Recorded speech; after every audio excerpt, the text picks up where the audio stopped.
Peggy 18.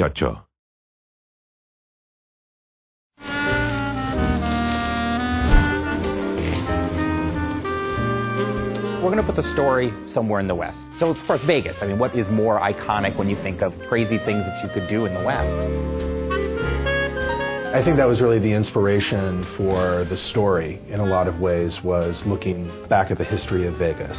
We really think of it as a side story. In a lot of ways, we're revisiting stuff from the original 2 games, but it stands on its own. The first thing our creative lead and our project director did was they sat down and sort of examined what sort of themes they wanted to explore in New Vegas. Every Fallout game pretty much starts with war. War never changes. And the idea behind that is really that humanity has this unending appetite for killing each other.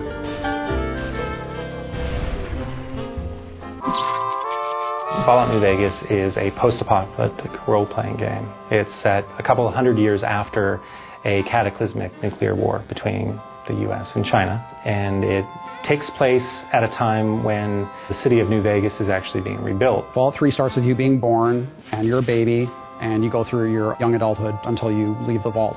In New Vegas, we wanted to say you start the game in a very Vegas sort of cliche style almost.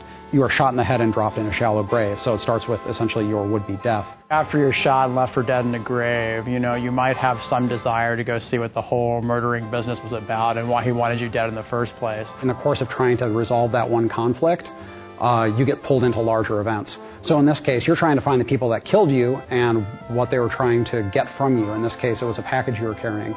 So, of course, as you go around, you find out that what you were carrying is centrally tied into this major conflict in the area between New California Republic and Caesar's Legion and Mr. House, who's the guy that sort of runs the strip in New Vegas. Player freedom is very important in the Fallout series, and when we allow the player to basically have a choice in what they do and how they do it, by leaving the plot open in a way that basically they're just learning what's going on in the world, it gives them a lot more freedom in how they want to learn that information.